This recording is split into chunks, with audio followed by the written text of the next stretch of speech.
Clear prop. Star 73, Yankee number 2, following twin traffic, 3 mile final, clear Sutton. 1 Charlie Bravo, exited in runway 25, going 4 mile final. This is Behind the Prop with United Flight Systems owner and licensed pilot Bobby Doss and its co-host, Major Airline Captain and designated pilot examiner Wally Mulhern. Now let's go Behind the Prop.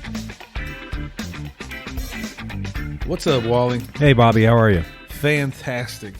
This week we're going to talk about runway incursions and a few other little topics, but mostly runway incursions.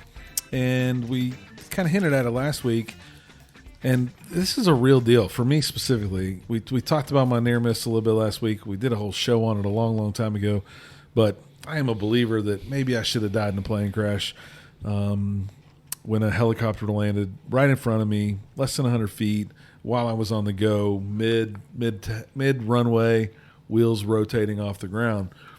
And, you know, I was maybe a 40-hour instrument student at the time, and meaning I had 40 hours more than I had when I had a private certificate given to me. But I don't know that I really thought a lot about runway incursions when I was a new pilot. I thought a little bit about hot spots, thought a little bit about trouble areas, but I don't know that runway incursions came up for me much when I was learning how to fly early on in my pilot career. And I think it's something that this airport gives us a few unique opportunities to talk about them. Quick poll question for you, Wally. How many golf carts do you think have their home here at David Wayne Hooks Airport? I'm guessing there's probably 50 to 60 golf carts. So if you think about how many aircraft are in T-hangars, that means there's probably a golf cart for every 3 airplanes on this airfield. Yeah. And they could all be active at the same time, meaning aircraft and golf carts. Yep. Using the same taxiways, the same driveways, the same non-movement area and movement areas that we all move in both of those. So it's a very real deal around here, the amount of car traffic, the amount of foot traffic.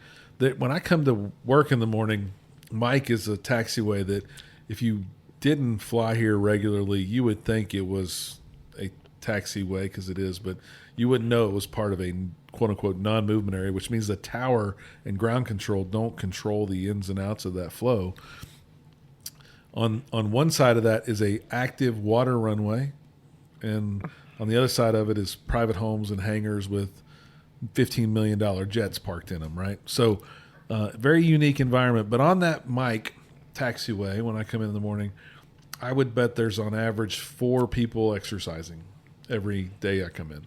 Yeah. 2 joggers, a walker, and a cyclist. Right. On an active taxiway with $15 million jet traffic on them. Very regularly, you can see people holding, almost playing chicken, you know? Yeah. There's a truck and a jet, and who's going to move? The truck's going to move ultimately. But there is a lot of stuff going on here, which creates more runway incursions than almost anywhere in the United States.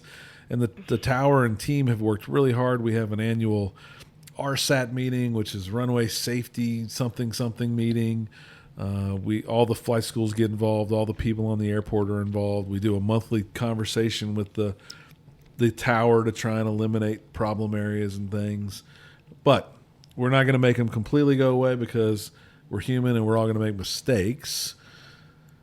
Let's define runway incursion first and foremost. A runway incursion is any occurrence at an aerodrome involving the incorrect presence of an aircraft, vehicle, or person on the protected area of a surface designated for the landing and takeoff of aircraft. So we've talked a lot about taxiways, but what does a runway look an awful lot like? It looks a lot like a taxiway. Like a taxiway. Yeah. So what's really funny is at this airport, all the gates for cars to get in it there's a gate required to get in, but there's a lot of places you can cut through. We had a snow. You remember the snow about 2 years ago? We had big snow. I came up here to check the building and all that. I mean, the city was shut down for the most part. Came up here to check the building after we had the first inch of snow, and people up north are laughing as I say that out loud. And so I come up here, and there are tire tracks leading from my parking area through the grassy knoll here, going out to the parking lot, and then a commencement of 400 circles out there on my tarmac. Oh, gosh. So someone cut through with this kind of a controlled area and got on my tarmac and did circles in my parking lot out there. So you can get a car on the field, is my point, if you want to bad enough. You can tailgate at any gate if you wanted to bad enough. Yeah, and I'll tell you a little funny story. This happened a long time ago.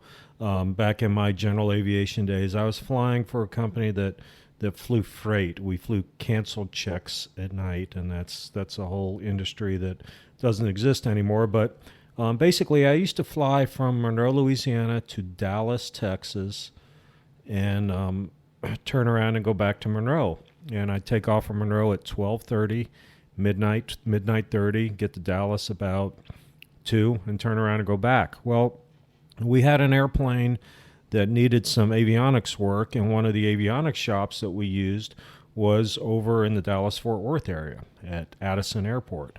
So the plan was that I was going to go over and fly over to Dallas Love in a Beechcraft Baron, drop my checks off, then fly the airplane over to Addison, park it in front of the avionics shop, call a cab, go to the hotel, and when they were done with the airplane, they were going to call me. I was going to come out and fly it home. Anyway, so I landed at Addison Airport, and again, so it's 3 in the morning. It is a controlled airport, but the tower was closed, so I didn't really have any guidance as to where the avionics shop was. I just knew the general area. So I'm taxiing this Baron around, looking for the avionics shop, having a difficult time finding it. All of a sudden, I realized that the taxiway that I was on had a stop sign. And that's when I realized I wasn't on a taxiway anymore. I was on a street. I was taxiing this airplane down a street. Very important question. Did you stop? I did stop. I No did ticket stop. for long. Well, what happened is I had to turn the airplane around, but it was a narrow street, so I had to get out, shut the airplane down, and push it. A Baron, a max takeoff weight on a Baron is 5,400 pounds, so it's heavy. So I'm pushing this thing, pushing on the rudder to move the nose wheel, which on the rudder where it says "Do not push." I finally get the airplane turned around after going back and forth. Finally found the avionics shop, and the next day when we got back out there, I realized I was taxiing down roads. So there are airports that I would like to think nowadays with security, it's not like it was back then. But you can probably get cars onto airports where they shouldn't be. Yeah, hopefully Addison. Well, I know Addison's a much bigger, busier airport nowadays. They probably solved for that problem for sure.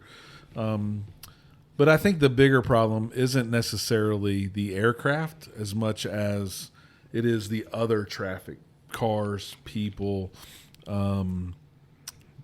Deer here is a problem, even though we got some real high fences around this place.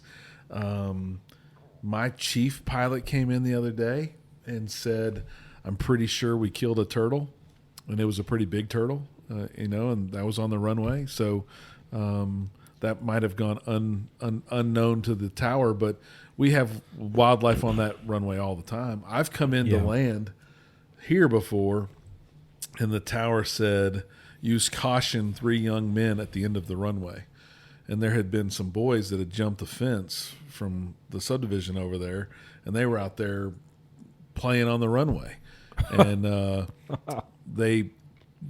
I happened to live in the same subdivision and was on the phone with my son when I got out of the airplane and said, you better not be anywhere near this airport right now. He wasn't, thank goodness. But the reality is there's a lot of traffic at most GA airports that we have to avoid to make sure they don't happen. The big one, obviously, my near miss and, others like that can cause real harm and damage. Us as pilots, we got to be on our A game.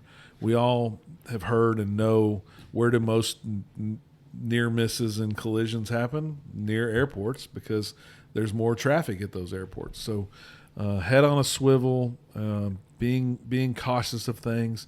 The FAA's done a good job through a number of mechanisms and partners like Air Safety and others that have done a number of things to help with training us pilots and making us better. The FAA has a good series now called From the Flight Deck, and we'll work on putting this in the show notes for the show when it's published, so you can see it. From the Flight Deck now, they have a map of all the airports that they've done this video series from, and what you can expect. So I'm looking at their map right now. There's 40 green dots, which means they've made videos. Videos coming is another 40 dots at airports in the country. They just so happen to have done one here at this airport, talking about the challenges of really, oh man, this has got to be a small, big airport. Wally, you travel to a lot of big airports, but a huge FBO that we just talked about, opposite field, big primary FBO on the other side of the field. Yeah. Three big fly schools, lots of independents, lots of jet traffic, personal jets, private jets, helicopters. We got we don't have any. We got water planes, so seaplanes coming in and out of the sea runway. Air ambulance, helicopter ambulance, helicopter operations. Lots of military in and out of here on a regular basis. Lots of helicopters. Helicopter services right behind me. They're working on and moving helicopters all the time. So lots going on. This FAA runway safety series called From the Flight Deck. Really, it's all about hazards and hotspots to try and eliminate some of the bad that happens on the runways. Is a really good video series. The video from David Way Hooks is about 18 minutes. It's required watching for any new CFIs that come here.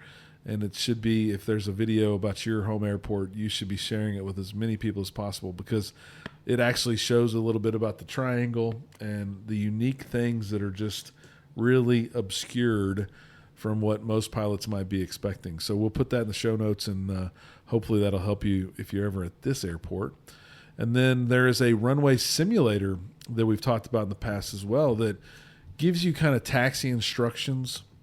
It's some complex stuff. Taxi on Juliet Echo Papa, hold short, 17 right.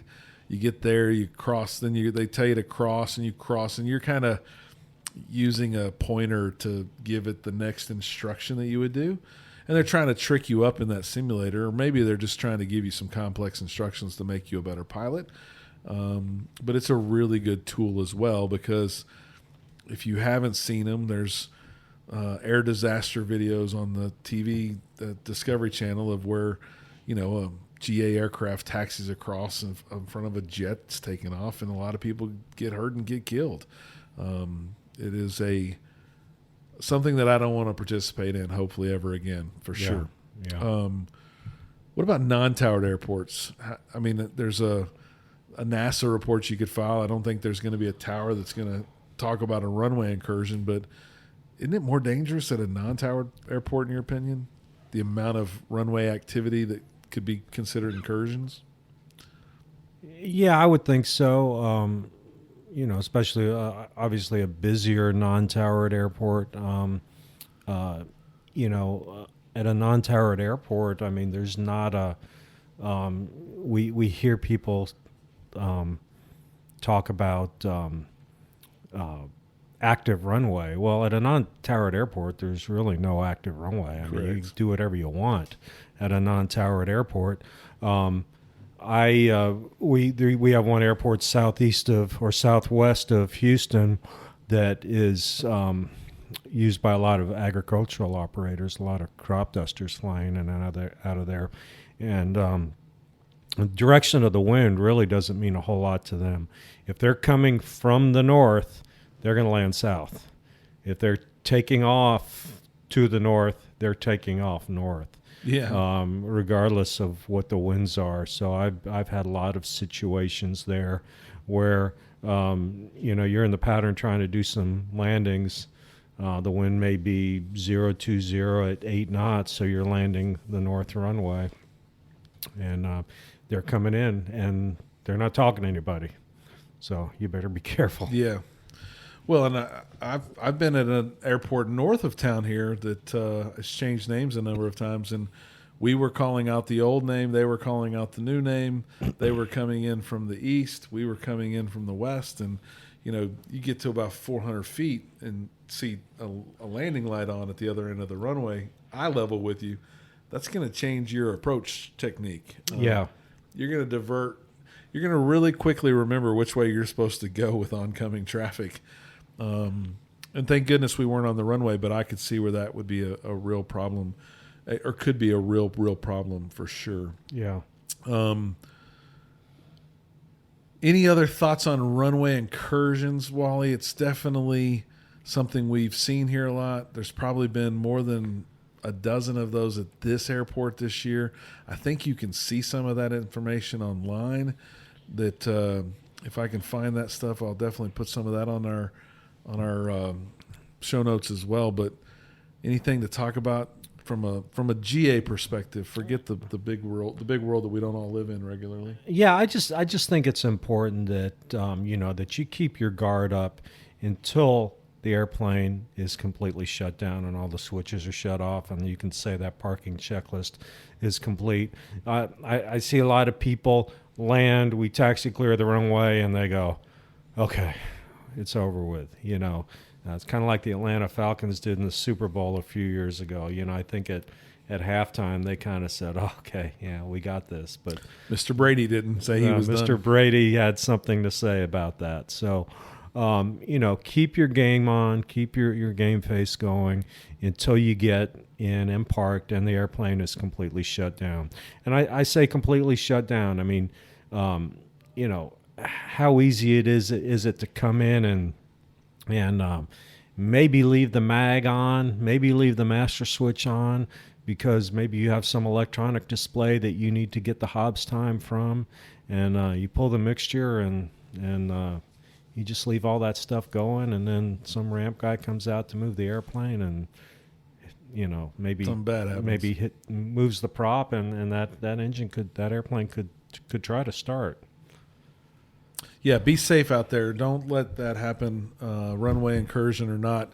Don't let that happen and get yourself hurt. As we continue the conversation and migrate a little bit away from runway incursions, let's talk a little bit about approach light systems that are at the end of each runway, or most runways, and give a little bit of guidance to the listener on, again, a topic that I think I knew about or was aware of, and I knew we had these lights,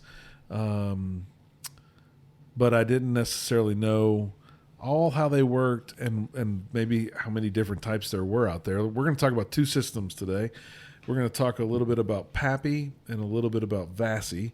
And I guess, for starters, I didn't even know what those things stood for back in the day. And I don't know that it's really important, but let's talk about lights at the end of the runway for approach systems, Wally. Okay. What do you mostly see at your big airports when you come in to land? Chicago O'Hare, do they have a PAPI or a VASI or both? It's going to be a PAPI. And PAPI stands for, it's PAPI, Precision Approach Path Indicator. VASI is VASI. That's a Visual Approach Slope Indicator. So really and truly, there's a combination of red and white lights that help the individual pilot understand whether they're on the glide slope, right? Right. And there's an assumption that in a PAPI, I know, 2 white, 2 red, you're on the glide slope and you're right where you want to be. At this airport, there's some big power lines at the north end of the runway that you go over before you cross the final road and the threshold. I think I've always wanted it to be, I think visually for me, I feel a little bit more comfortable when it's 3 white and 1 red. Right. What's your opinion on that, Wally? Should I be using that little technique, or is that dangerous for me to be off glide slope like that? Well, if you're gonna err towards one side, I think maybe being high would be better than being low. I don't see it as being a major problem. I mean, maybe your touchdown point is not 1,000 feet down the runway. Maybe it's a little bit farther. But I mean, we know the type of airplanes we're flying. We've got more than ample runway. I'm not advocating not landing in the touchdown zone. We should be landing in the touchdown zone. But if you're gonna cheat a little bit, I would say to cheat toward the high side. Yeah, and I know it's not necessarily maybe a best practice, but I think everything you said is why I do that and why I kind of lean towards that. The other piece of that is I recently heard someone talking about a technique of using 4 white to be really high. What's so dangerous about 4 white that we would not want to ever do that for? Well, with 4 white, you're not even in the zone if that makes sense. I mean, it's you don't know what zone you're in anymore for sure. You could be 300 feet high.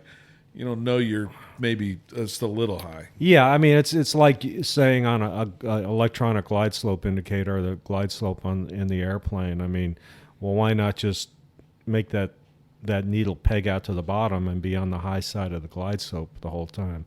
I mean, that doesn't make any sense. And once you do that, you have no clue where you are. As long as you're within the range of the instrument, whether it be these visual lights or an electronic instrument, you're within a certain predetermined range, if you will. Yes. And the real difference visually from a VASI and a PAPI is a PAPI's kind of a straight line across. Correct. And a VASI's kind of stacked lights. Yes. For no better visual. It's hard to show a visual on a podcast, everybody. Yeah, and the sayings for the VASI we had is red over white, you're flying just right. White over white, you'll fly all night. And red over red, you'll soon be dead. There you go. So don't be red over red. Yeah. For sure. Yeah. So what was the first one? What was the correct one? White over red? No, red over white. Red over white. Red over white. White over red, you're upside down. So red over white, you're flying just right. All right. There you go. So make sure if you're on a VASI, it's red over white. And in a PAPI, again, it really should be two white, 2 red, so you're on the glide slope. If you had 3 red, I would definitely climb. And 4 white or 4 red, you're probably not going to be in a good spot for very long, for sure, on that approach. And then there's millions of other lights we could talk about, whole nother scenario, a whole nother podcast episode.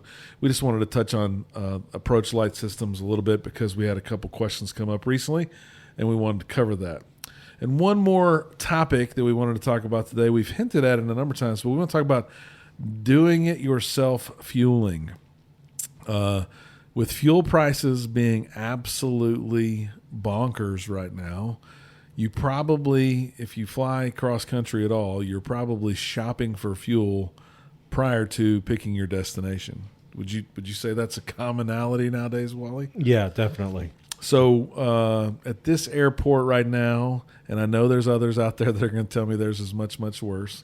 At this airport right now, today, self-serve fuel is $6.94 a gallon for low lead 100. And that is about, it's almost 80% higher than it was a year ago today. Yeah. So crazy, crazy high prices. If you were going to do, if you're a student or a CFI and with a student, you guys wanted to go get a cross country knocked out today, I probably wouldn't go to one of the airports that we commonly go to because they're towered and their fuel's going to be ridiculous as well. I think I would try nowadays to pick an airport that had cheaper fuel. That means what? They're probably not going to have the services that I'm used to them having. Yeah. A fuel truck's not going to pump the fuel for me, and I'm going to get a little bit better deal on fuel because of that. So, said this many times, but the first time I fueled an aircraft was 3 years after I started flying, and I probably had 400 hours of flight time. It was way past due that I had to do it, and when I did it, I was as rookie as a rookie could be. I was in, what was the name of that little airport? I'll think of it. But I'm on an airport on the north side of a big lake in Austin, Texas.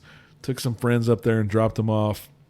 And because we had people and luggage, I had taken some fuel out of the aircraft before we left, and I wanted to make sure I took care of the airport that I landed at that didn't have any fees. So I wanted to put some fuel in the airplane before doing a long cross-country home. And this was about a 200-mile flight. So I pull up, drop them off, park the plane, find the fuel pumps, taxi over to the fuel pumps, and I look like a deer in headlights. I'd never done it before. I knew that the guys that pump fuel here, they clip something to the airplane, so I'm looking for something to clip to my airplane. But other than that, I didn't know really what to do. And I'm sitting there thinking, to stand on this step that I use to check the fuel in the tank is going to be very difficult, right? So lucky me, there was a very nice woman at that airport that was out there working, and she asked me very calmly if I'd like to borrow a ladder. And guess what? She walked around the corner, and there's a ladder, that was there for fueling aircraft, by the way. Yeah. And I pulled that ladder out, and then I clipped the ground wire, which is that little thingy that you clip to the airplane. You're trying to get any static electricity off that airplane, which, if you didn't know it, airplanes are very full of static electricity. That's why we have static wicks on the end of control surfaces to remove and displace that static. So I touched the airplane. I knew I grounded the airplane. I know how to use a credit card. If there's one thing I'm good at, I can use a credit card. So I put my credit card in, and then I pulled the fuel line all the way over there and made sure I wasn't, binding the fuel at all. And I think the key is don't lose a fuel cap. Don't let the fuel cap get away from you, because that would make for a very non-eventful flight home. And fill it up the way, it's a visual kind of effort. You've ever filled up a gas can for a lawnmower, you know what I'm talking about. You're kind of looking in the hole of the gas can to see when it gets close. I don't think you're going to hurt anything if you overflow the tank a little bit, but it's not, I don't think, to fill it all the way to the rim nowadays in this weather, we have 103-degree temperatures. It's going to expand a little bit in that tank, and it's going to push some of it out the fuel vent. So I would get it really close to the top if I needed full tanks, and then I would put the caps on and head my way to wherever I was going to go. If I was unsure at all, if you haven't seen them, there are dipsticks. I carry a dipstick for my aircraft everywhere I go in a plane, and that gives me the ability to check the levels that I have. And that dipstick is very specifically made for my one aircraft, and it has the gallons per tank. So you can have a 182 that has 43.5 gallon tanks, and you can have a 182 that has bigger tanks than that. Probably have a 182 with smaller tanks than that. But you want to make sure you're using the right dipstick. If you do have a dipstick, I've seen someone take fuel out of our 182 with the wrong dipstick.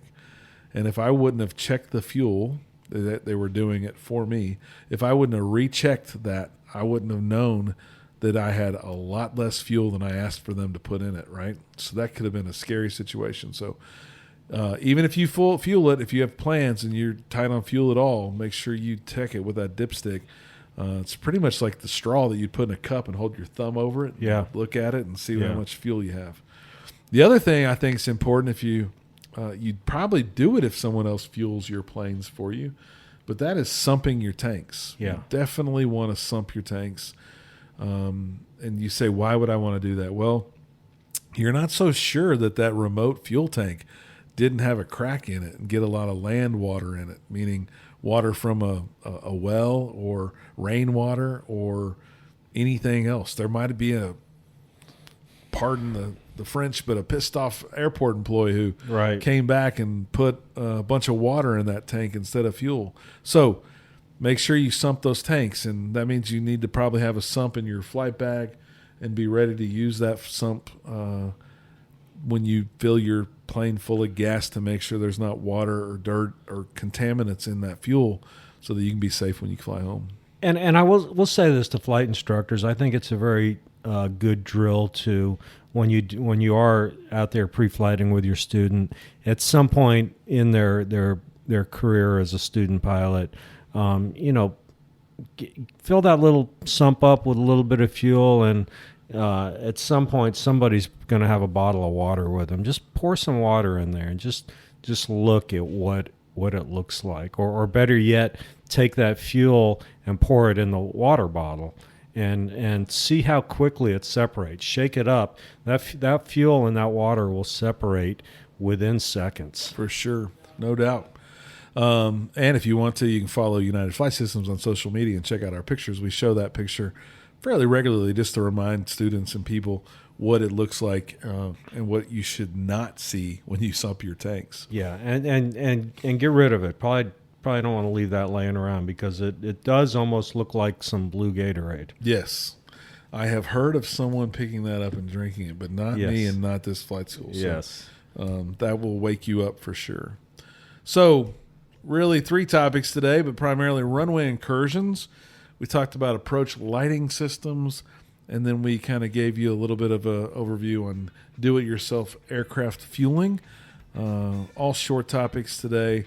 Hopefully a potpourri of things that will make you a better, safer, more conscious pilot.